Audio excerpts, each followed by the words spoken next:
Bonjour et bienvenue dans Je compte jusqu'à toi, votre podcast d'histoire.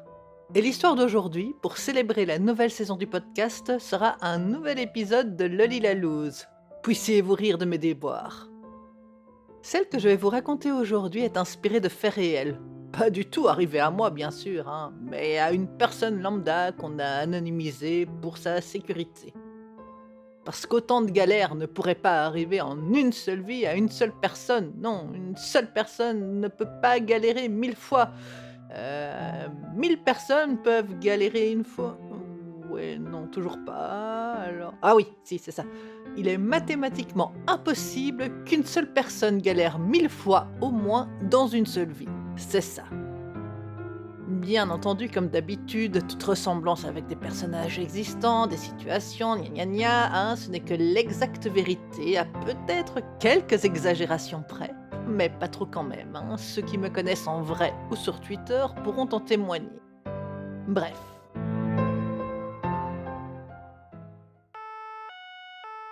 Je n'ai jamais eu l'honneur ni le malheur d'être arrêté ou placé en garde à vue. Par contre, avoir quelques anecdotes avec la maréchaussée, ça oui, j'en ai quelques-unes. Vous connaissiez la fois où j'étais rentré chez moi par effraction. Mais vous avez-je déjà parlé d'un retour de soirée un peu trop arrosé et fatigué? Oui, à l'époque, je tenais pas l'alcool. Depuis, j'ai eu des enfants. Allez, c'est parti. Retour vers le passé. À l'époque, j'étais une jeune étudiante, sorteuse, oui, mais pas en boîte de nuit. Non, madame. Non, monsieur. Mon truc à moi, c'était le jeu de rôle, en maison de jeunes, tous les vendredis soirs jusqu'à 3 heures du matin. Et c'était justement un de ces samedis matins, très tôt. J'habitais encore chez mes parents, dans une sympathique maison à quelques pas de l'hôtel de police. Oui, littéralement. En se penchant par la fenêtre de ma chambre, j'avais vue sur l'arrière du commissariat. Donc, je suis fatiguée, il fait nuit, et la porte est dans un renfoncement sombre. Et à ce moment-là, mes parents n'avaient pas jugé utile de mettre une lumière au-dessus de la porte. Chose qu'ils feront très curieusement, très très rapidement après cette mésaventure. Donc, je suis là avec mon trousseau, fatigué, avec 2 Bacardi briseurs dans le sang, me mettant un malus de -20 sur une dextérité déjà dotée de 2 mains gauches. Oui, je tombe déjà naturellement dans mes propres pieds. Alors ouvrir une serrure récalcitrante dans le noir, c'est un peu ma némésis. Donc je suis là à tripatouiller dans mes différents jeux de clés. Oh non, celle-là c'est celle de l'école, celle-là c'est celle de mon casier, celle-là des anciennes, celle-là je sais même pas d'où elles viennent et ah ouais! Je crois que celle-là c'est la bonne. Bah oui, vas-y pour retrouver tes clés à l'aveuglette dans le noir et sans rien voir. Je tâtonne à la serrure, ripe plusieurs fois à côté, louche un grand coup, tire la langue, pousse un juron dans ma barbe, il ne s'agirait pas de réveiller mes parents, quand tout à coup, une grande main s'abat sur mon épaule. «Je peux vous aider?» Quoi? Oh nom d'un chien! Vous? Vous pouvez vous vanter de m'avoir vraiment fait peur!» Devant moi, enfin plutôt derrière moi techniquement, un flic en uniforme se demande visiblement si je tente de crocheter la serrure, d'entrer par effraction ou juste de m'endormir sur la porte qui me résiste, et s'il devait user de force ou de dédain pour s'occuper de mon cas. «Ah bah oui, en fait, monsieur l'agent, bah oui, vous pouvez m'aider. J'arrive pas à rentrer chez moi, il fait noir et je trouve pas le trou de la serrure», dis-je en lui tendant les clés. C'est que j'avais moyen envie de tester une clé de bras à 3h30 du matin. Le flic m'a regardé tellement intensément que je me suis sentie obligée de me justifier et de bafouiller sur le fait que j'avais pas bu et que c'était juste totalement naturel chez moi cette maladresse. Il a bien rigolé en m'ouvrant la porte, tout en me faisant à laïus que la boisson, à mon âge et en tant que représentante du sexe féminin, c'était mal, alors que juste j'étais crevée et maladroite. Et moi, j'espérais simplement que tout ça n'avait pas réveillé mes parents et qu'ils n'allaient pas en entendre parler. Ce que je pense a été le cas. Quelques années plus tard, j'avais déménagé à la campagne. Doté d'un bébé à peu près neuf et très bruyant, j'enquillais les kilomètres dans ma verte campagne, privilégiant les longues distances, le moindre arrêt signifiant l'arrêt de mort de mes tympans. C'était sans compter le fabuleux contrôle routier.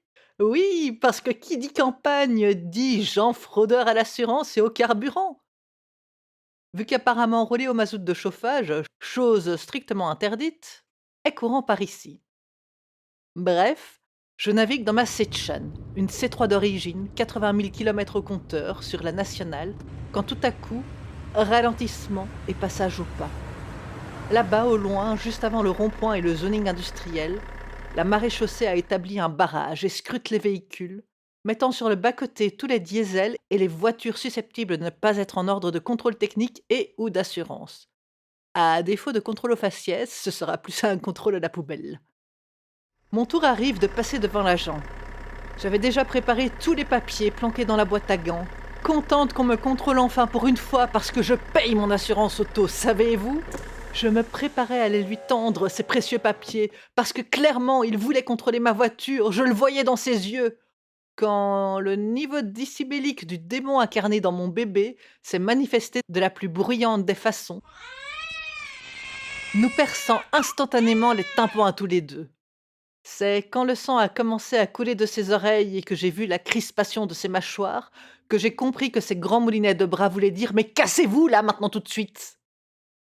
Après avoir dépassé la barre fatidique des 15 km/h, mon ayatollah personnel s'était déjà rendormi. Une autre fois, toujours dans ma Séchan adorée, je revenais d'un tournage à la périphérie de la capitale. Tournage prime sautier dans un bois, nécessitant quelques creusages de fosses et services pyrotechniques à base de torchères de rouleaux de PQ alimentés en paraffine liquide. Un tournage remuant donc, dans la boue, le noir et où personne fort heureusement n'avait été blessé. Business as usual, quand, en ce samedi soir, vers la minuit, je revenais toute crottée avec pelle et bêche usagée sous le bras. Ah ouais, vous avez compris, ma maladresse, tout ça, je m'étais vautrée en beauté plusieurs fois sur le tournage et sur le chemin. Sortant tout ce matériel fort encombrant de ma petite cacahuète, quelle ne fut pas ma surprise de découvrir un combi garé juste à côté de moi, me demandant ce que je venais de faire, rapport que j'étais boueuse des garde-boue de cette chaîne jusqu'à la pointe de mes cheveux que j'ai fort volumineux. Mordant très fort sur ma langue pour ne pas répondre spontanément: «Ah, je viens d'enterrer mon ex!» Je connais pas mal de forces de l'ordre dont le sens de l'humour n'est pas le même que le mien, sens de l'humour m'ayant valu une fouille corporelle après une danse lascive dans le scanner corporel à San Francisco. Dans le sens des départs, hein, je joue jamais avec les douanes américaines à l'aller. C'était donc tout sagement que j'ai répondu: Je reviens d'un tournage dans les bois où j'étais dans l'équipe technique», pensant une péto: «Pitié, me demande pas le nom de la société, il y a Mortal et Fight dans son blaze». Apparemment, mon excuse était suffisamment crédible pour ne pas me valoir une nuit au poste. La dernière en date, toujours avec Seichan, décidément cette voiture était maudite, d'ailleurs je t'en parlerai dans une prochaine histoire. C'était l'hiver. Il gelait à pierre fendre et je partais au petit matin avant même que l'aube ne soit là. La voiture garée sur le parking était un bloc de glace. Je l'ouvre, pose mon sac d'ordi au pied du siège passager, mets la clé dans le contact pour avoir la radio, lance le dégivrage pour ne pas avoir de buée à l'intérieur et laisse la portière contre, avant de jouer joyeusement de la raclette sur le pare-brise. Clonk, fait la portière. Clonk. Aïe, j'ai un mauvais pressentiment. Je m'approche de la portière conducteur. Verrouillée. J'ai beau la secouer dans tous les sens, impossible de l'ouvrir. Le moteur tourne, les clés sont sur le contact, la radio chante du métal, heureusement pas trop fort, et moi, je suis enfermé à l'extérieur de ma voiture, le double de mes clés à 1 h 60 km de chez moi. Je tente une première fois de passer les mains dans la portière verrouillée mais mal fermée, et parviens tant bien que mal à l'écarter de quelques millimètres. Pas suffisamment pour y passer la main, mais suffisamment pour y passer un objet long et fin. Pendant que je secoue ma voiture dans tous les sens en jurant dans la barbe que je n'ai pas, tout le village a apparemment décidé de passer devant moi, faisant un public de plus en plus nombreux, chacun y allant de son petit commentaire, mais personne évidemment pour m'aider. Ils ont de la chance que la pelle du tournage précédent n'était pas à portée, sinon j'en connais plusieurs qui auraient pu ramasser leurs dents après que je me sois tendrement occupé d'eux. Bref, je fais un saut rapide chez moi pour récupérer une flèche. Bah ouais, comme truc long et fin, ça se pose là.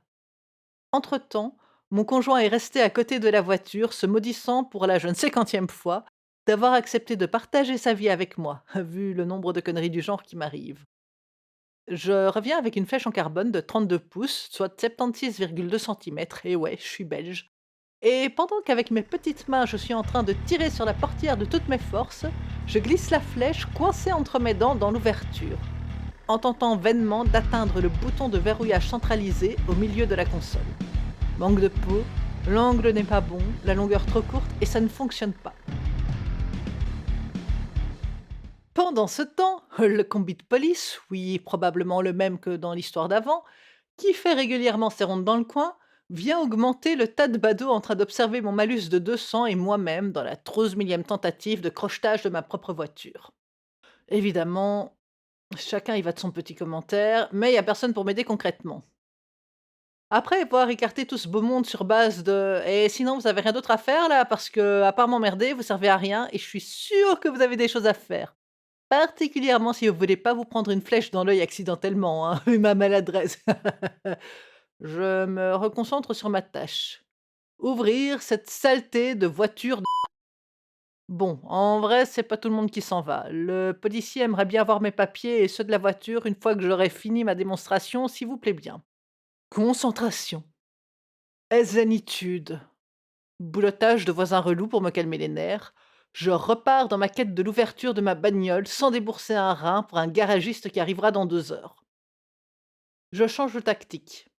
Si le verrouillage centralisé c'est impossible, je dois avoir moyen d'atteindre le bouton d'ouverture de la fenêtre, sur la console centrale elle aussi, mais beaucoup plus bas. Entre-temps, j'ai changé d'arme. De flèche trop courte, je suis passé à tuteur en bambou d'1,50 m. Centimètre par centimètre, j'avance dans l'habitacle. Je parviens à poser la pointe de mon bâton sur le bouton. Je ripe, mais la fenêtre est ouverte de quelques millimètres. Concentration, zénitude. Toujours en passant dans l'espace entre la portière et l'habitacle, je retente un essai. Ha ha, c'est mieux qu'à la foire, dis donc. Mon bâton s'approche, tremble légèrement, touche l'interrupteur, bingo. La vitre est maintenant ouverte d'un doigt. Ha, encore mieux qu'un accouchement. Et ça me permet surtout de retirer mon tuteur et de passer par l'espace nouvellement créé pour continuer à toucher le bitonio avec mon bâton et faire baisser cette vitre millimètre par millimètre jusqu'à ce qu'elle soit suffisamment ouverte pour y passer la main, le bras et atteindre enfin la poignée de cette stupide portière pendant que le flic applaudit la prouesse et que Setchan me regarde d'un air narquois. Félicitations, c'est un déverrouillage!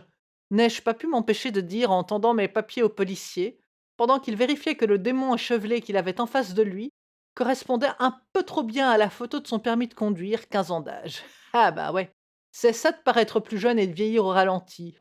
Je ressemble toujours à mon moi ado que c'en est effrayant. La prochaine fois, si vous êtes sage, je vous raconterai comment ma Setchan adorée a tenté de me tuer plusieurs fois. À bientôt!